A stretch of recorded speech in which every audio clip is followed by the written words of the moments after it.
আল্লাহর ওলিরা দোয়ার মধ্যে বলতো, আল্লাহ আমি বান্দা, তুমি মাওলা, রহমতের দরজা তোমার, আর আমি বান্দার দায়িত্ব তোমার দরজায় খটখট করা। খুলবা না না খুলবা সেটা তো তোমার ইচ্ছা, তোমার ইখতিয়ারের উপরে আমার তো কোনো অধিকার নাই, কিন্তু আমার স্বাধীনতার উপরে আমার তো ইখতিয়ার আছে, মানে আমার যোগ্য ক্ষমতার উপরে তো আমার অধিকার আছে। কাজে দরজা খটখটাইতে আমার তো কোনো বাধা নাই, কাজে আমি খটখট করতেই থাকবো। তোমার যেদিন মন কয় সেদিন খুললো, তুমি খটখটানো আমার দায়িত্ব, তোমার রহমতের দুয়ার খোলা তোমার দায়িত্ব। আমার খটখটানি আমি দিতেই থাকি, আমার দস্তখত আমি করতেই থাকি, আমার আহাজারি আমি করতেই থাকি। তোমার যেদিন ভাল লাগে তুমি মাফ করো, কারণ আমি তো জানি মাওলা, 100 যদি খটখট করার পরেও ওই দুয়ার তুমি না খোলো, আমার তো আর বিকল্প দুয়ারও নাই যে আমি ওইখানে গিয়ে দাঁড়াবো। কাজে আমি খুললো এই দুয়ার, না খুললো এই দুয়ার।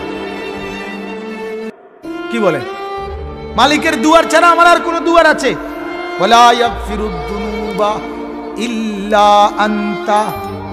এটা কোথায় পড়ি আমরা, বলে কোথায়? দোয়ায়ে মাসুরাতে আমরা এটা পড়ি না? আল্লাহুম্মা ইন্নী যালামতু নাফসি যুলমান কাসীরা। আল্লাহ আমি অনেক বড় গুনাহগার, গুনাহ আমার অনেক বেশি মাওলা, অনেক বেশি অনেক বেশি। কিন্তু মাওলা আমি এটাও জানি আপনি ছাড়া আমার মাফ করার কেউ নাই। বেশি হলেও আপনি মাফ করবেন, কম হলেও আপনি মাফ করবেন। ওয়ালা ইয়াগফিরুদ যুনুবা ইল্লা আনতা, আপনি ছাড়া মাফ করার কেউ নাই মাওলা। ফাগফিরলি মাগফিরাতাম মিন ইনদিক, তাইলে আপনি মাওলা আমাকে আমার সমস্ত গুনাহ মাফ করে দেন। ওয়ারহামনি, আপনি একটু রহম দয়া আমাকে করেন। সুবহানাল্লাহ। হযরতে নূহ আলাইহিস সালাম, আল্লাহর নবী নূহ ওনার কওমকে ডাক দিয়ে বলেছিলেন, আনি ইবুদুল্লাহ ওয়াত্তাকুহু ওয়া আতিউন। ও আমার কওম, আল্লাহর বন্দেগী করো, আল্লাহকে ভয় করো, আর আমার কথাগুলো মেনে নাও। ইয়াগফির লাকুম মিন যুনুবিকুম, আল্লাহ তাইলে তোমাদের গুনাহ মাফ করে দিবেন।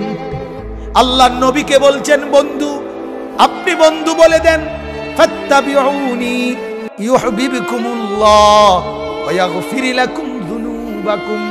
আল্লাহ বলে বন্ধু আপনি বলে দেন, ও দুনিয়ার মানুষ, আমি মুহাম্মদের নীতি, আমি মুহাম্মদের সুন্নাতগুলো মেনে নাও, অনুসরণ করো, তাইলে আল্লাহ তোমাকে ভালোবাসবেন এবং তোমার জিন্দেগীর গুনাহগুলো মাফ করে দিবেন।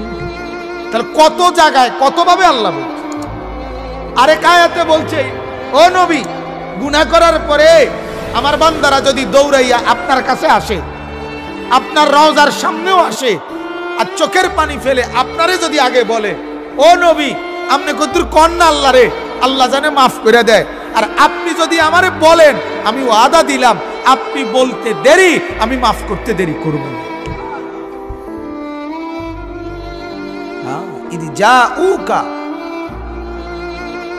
যখন আপনার কাছে আসবে এবং গুনাহ মাফ চাইবে, আর আপনিও বলবেন আমি মাফ করে দেব। কত সূরতে আল্লাহ তাআলা বলছে।